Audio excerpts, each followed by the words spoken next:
Mummy जी, चाय ले लीजिए। अरे कलमुही, तेरे हाथों से तो चाय पीते हुए भी डर लगता है, कहीं इससे तेरा रंग मुझ पर ना चढ़ जाए। अगर इन्हें इतनी ही शर्म होती तो मेरे इतने हैंडसम भाई को इस तरह फंसाती नहीं। बानी और शिवम की लव मैरिज हुई है। बानी के ससुराल में उसकी ननद और सास हैं, जिन्हें अपने गोरे रंग पर बहुत गुरूर होता है, जिस वजह से वो बानी को सिर्फ उसके सांवले रंग की वजह से नापसंद करती है और हमेशा उसे ताने सुनाती रहती हैं। बानी उनकी सभी जली कटी बातें सुनकर चुपचाप वहाँ से चली जाती है। तुम माँ और छोटी को कुछ बोलती क्यों नहीं? मम्मी जी बड़ी हैं, हर छुटकी ना समझ, इस तरह उन्हें उल्टा जवाब देना सही नहीं। मेरी जिम्मेदारी उनकी सेवा करना है, जो मैं पूरे दिल से हमेशा करती रहूंगी। ऐसा बोलकर बानी रसोई में जाकर रात के खाने की तैयारी करने लगती है। रात को खाना खाते हुए बानी की सास उसे कहती है, कल मैंने अपनी फ्रेंड्स के साथ किटी पार्टी रखी है, समय से सारा खाना बना देना और अपना मनहूस चेहरा लेकर ज्यादा उनके सामने मत आना, समझी? माँ, बानी आप दोनों की कितनी परवाह करती है, फिर भी आप उससे इतना बुरा व्यवहार क्यों करती हैं? अरे एक तो लव मैरिज करके इस कलमुही को हमारे सर पर लाकर बिठा दिया और अब हम इसे कुछ बोल भी नहीं सकते क्या? भैया तो इनकी तरफदारी करेंगे ही, आखिर इन्होंने पूरी तरह उन्हें अपने वश में जो किया है। जिसे जो करना है करे, बस कल मेरा सारा काम समय पर हो जाना चाहिए। इस पर सब खाना खाकर सोने चले जाते हैं और अगले दिन बानी जल्दी उठकर सास की किटी पार्टी के लिए तैयारियां शुरू कर देती है, जिस पर पार्टी शुरू होने के बाद सास की सहेलियां कहती हैं, अरे वाह री, तेरी बहू ने तो बड़े स्वादिष्ट समोसे बनाए हैं।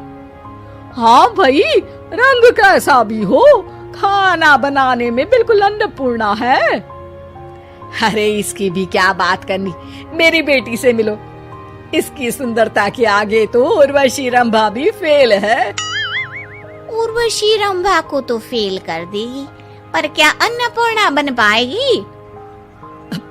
अरे इसे काम करने की क्या जरूरत, उसके लिए बानी है तो, और मैं तो इसकी शादी भी किसी नौकर चाकर वाले घर में ही करूंगी। बानी वापस रसोई में चली जाती है और किटी पार्टी चलती रहती है। उसी रात को बानी की सास गुस्से में चिल्लाते हुए अपने कमरे से बाहर निकल कर आती है। हाय रे, चोरी हो गई, मेरे पैसे, पक्का इस कलमुही की वजह से हुआ है ये सब। अरे क्या हुआ माँ, कौन सा आसमान टूट गया? अरे आसमान तो उसी दिन टूट गया था जब तू इस कलमुही से शादी करके इसे घर में ले आया था। खुद तो आई ही, अपने साथ साथ मनहूसियत का काला साया भी मेरे घर ले आई। अरे हुआ क्या माँ?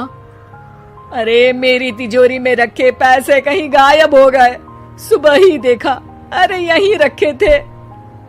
क्या आप मुझ पर चोरी का इल्जाम लगा रही हैं? अरे काली बिल्ली पर भी क्या कोई मनहूसियत का इल्जाम लगाता है? ऐसा बोलकर बानी की सास वहाँ से चली जाती है, जिसके बाद शिवम और बानी बात करने लगते हैं।